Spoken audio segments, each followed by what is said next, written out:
Ce n'est pas une bonne nouvelle pour les amoureux du carnaval. 2022 sera la deuxième année blanche pour les festivités à Sarreguemines.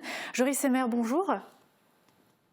Bonjour, bonjour à tout le monde. Alors vous êtes le président de la Société carnavalesque de Sarreguemines. Vous n'aviez pas d'autre choix que d'annuler à nouveau cette année ?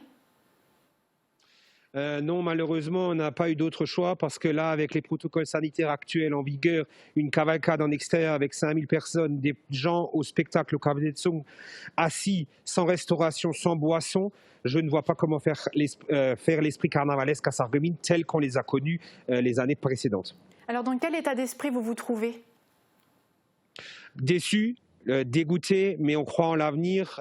Voilà, on a pris cette décision, cette lourde décision vendredi soir en comité, mais on garde espoir pour l'avenir quand même. C'est décevant qu'on a dû annuler cette année pour la deuxième année consécutive, mais on n'a pas eu le choix parce que là maintenant les 15 prochains jours étaient primordiaux pour l'organisation de cette saison carnavalesque 2022.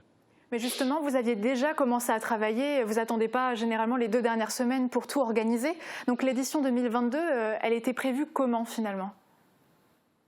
L'édition 2022, les médailles étaient arrivées, on voulait imprimer les tickets et tout ce qui était affiche là maintenant. C'est pour ça que ça engendre quand même des frais, mais elle était prévue sur normalement 5 cabinets de son, 4 pour la casque et 1 pour la société carnavalesque, mais les 4 de la casque avaient déjà été dit qu'ils ne les souhaitaient pas cette année, on les reporte en 2023. La cavalcade en extérieur avec ce protocole en vigueur, on ne sait pas d'ici le 20 février qui aurait dû avoir lieu la cavalcade, si elle aurait pu avoir lieu dans les bonnes conditions, mais sans cette jauge de 5000 personnes. Donc il y a trop d'aléas.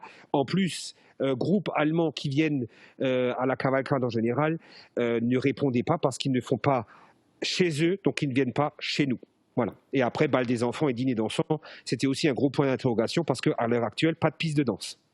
Et tout le monde assis dans les salles. Très bien, on comprend bien forcément cette décision.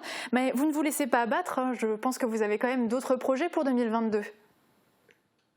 Alors d'autres projets, nous avons instauré, ça c'est validé, donc la marche populaire. Il y aura une deuxième marche populaire que la Société carnavalesque organise le 1er mai 2022 au départ de la maison quartier de Volperswiller. Nous allons peut-être organiser, et ça c'est encore à peaufiner, à la prochaine réunion comité qui a lieu le 18 janvier, un bal de la mi-carême, un autre bal par rapport au protocole. En octobre, nous avons notre marche populaire, non, pas notre marche populaire, pardon, notre Oktoberfest et la marche populaire en novembre. Donc tout ça est programmé. L'intronisation du couple princier, nous n'aurons pas besoin de la faire parce qu'ils seront déjà intronisés normalement pour cette saison. Donc on les conserve pour la saison 2023, mais on ne restera pas en sommeil un an et on va préparer 2023. Mais on a déjà hâte. Et justement, j'allais dire, direction 2023, vous avez un dernier mot pour nos téléspectateurs ? Allez, hop, allez, hop, allez, hop. Merci beaucoup. Allez, hop, il n'y en a jamais assez.